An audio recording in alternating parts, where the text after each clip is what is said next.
Hello, my name is Ivonne Lobos Alba, and I'm a research fellow at SEI's Latin America office, where I lead a team that is conducting research to find strategies for more just rural development and to support the implementation of the Sustainable Development Goals.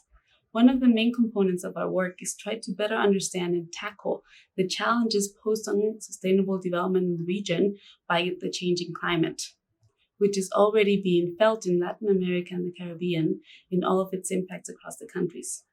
There's two major reasons for concern at the moment. The first is presented by the deforestation in the Amazon, and the second is caused by the climate crisis, and is leading to a massive movement of people from Central American countries towards the US border, where they are being stopped, imprisoned, or sent back. Just last week, the cover story of The Economist magazine was titled Death Watch for the Amazon. And this is because this natural wonder is reaching a tipping point that, if passed, means that we have reached a transformation of the ecosystem that can no longer be stopped or reversed. The other challenge presents itself in Central American countries, where climate change has already reduced the availability of water, has increased the severity and the occurrence of landslides and droughts, and has also lowered the productivity in the agricultural sector. For all these reasons, me and my team are working to find strategies that offer options for people to stay if they are considering leaving their homes towards the US border. We are partnering, for example, with the Inter-American Development Bank to ensure the agricultural sector in Honduras offers attractive and lucrative options in the agricultural sector, especially for women and youth. In terms of land use and management, we're searching for approaches that allow us to have low emissions agriculture, to implement more agroecology or ecosystem rehabilitation, which can all lead to significant reductions in emissions.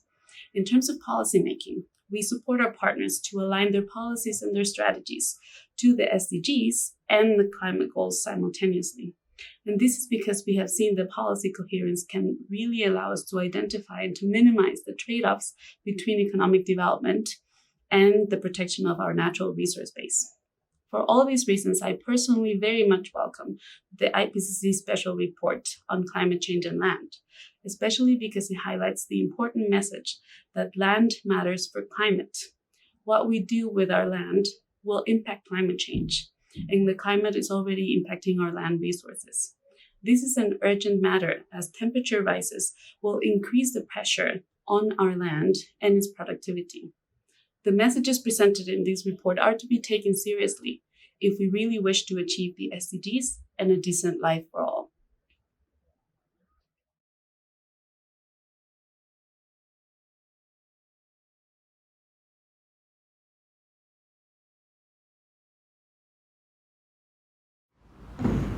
My name is Thazin, and I'm a research associate at SEI Asia in Bangkok. I'm working in the policy cluster, and we work with policymakers in improving environmental decision making. Southeast Asia is a region extremely vulnerable to climate change, and this region will even become more vulnerable because of our contribution to climate change. More countries are using fossil fuels and causing deforestation based on greater demand. So when we work on climate change, I'm going to give you an example of our work in Myanmar. In Myanmar, we work with a regional government called the Sagaing Regional Government, and we provide climate change data. We conduct household surveys to understand the impacts of climate change on communities, and we try to build the capacity of government so that they can make better decisions around climate change. The other aspect of our work is to improve good governance principles. So how we try to do this is through the use of participatory research methods. In our stakeholder consultations, we try to emphasize that information sharing, as well as input from diverse opinions, vulnerable communities that are vulnerable to the impacts of climate change, should have a voice, so that decision makers and policy makers can understand that they need their opinions to be integrated into climate change decision making. So the research has led to some success because in Myanmar, we've established a Children River Basin organization that takes into account the principles of good governance and participatory decision making. But this is a very small case, and the work that we're doing is not enough. Throughout the region, governments are repeatedly barring communities from making decisions and having a chance to make decisions related to climate change, seeing them as a hindrance to the work.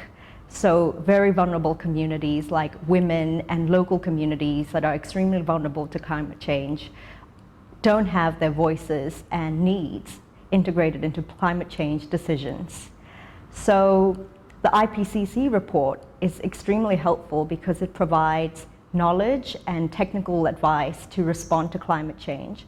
But one of its key messages is that it sees public participation, the empowerment of women, and the voices of local communities impacted by climate change as integral to the responses needed for climate change decision making. So I think we need to use it in order to improve climate change responses in the region.